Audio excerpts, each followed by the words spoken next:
Nedávno si bol s nami na futbale na Bayerne so svojimi zverencami. Ako sa ti páči takýto futbal pred takouto kulisou? To bol Bayern, kde sme boli. Ako Mníchov. Keď som sa nejaké zápasy, tak som zabudol. No. Mníchov to je, akože hralo sa to v Mníchove, ale ten domáci klub sa volá Bayern. Dobre, už sa pamätám, že to bolo dobre.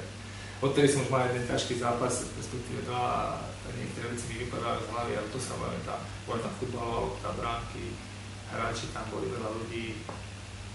Nie, teraz vážne. Bolo veľmi dobré, ja som ešte nikdy nebol na takom veľkom futbale, na takom ihriskom, na takom štadióne, to bolo pre mňa fakt obrovský zážitok. Plus veľký zážitok, že sme zobrali deti z detského domova, ktorí majú samé jednotky, a dostali to ako darček na vysvečenie a plus ešte ďalších mojich zverencov. Obrovský zážitok, určite. Ja som sa veľmi tešil tomu. Sledoval som všetko, ja som otvorené ústa, sledoval som všetko, čo sa dalo a určite sa teším na ďalšie a verím tomu, že ešte sa dostaneme na nejaký veľký zápas.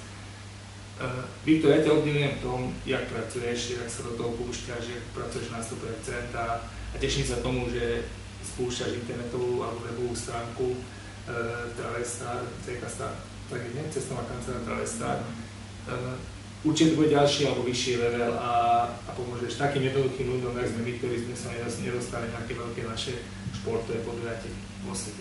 U teba nemožné neexistuje, ty sa dostaneš všade a ja sa tomu teším, že sa venuješ akurát tejto činnosti. Tak. Ja by som to aj chcel nejako spustiť, ale neviem, jak sa to spúšťa. Máš ten streda, oficiálne bude spustený. Tak potom oficiálne spúšťame cestovnú kanceláriu Travestar, alebo webovú stránku cestovnej kancelárie Travestar a poďte s nami na futbal, na box, na hokej, na všetky športy, ktoré vás napadnú.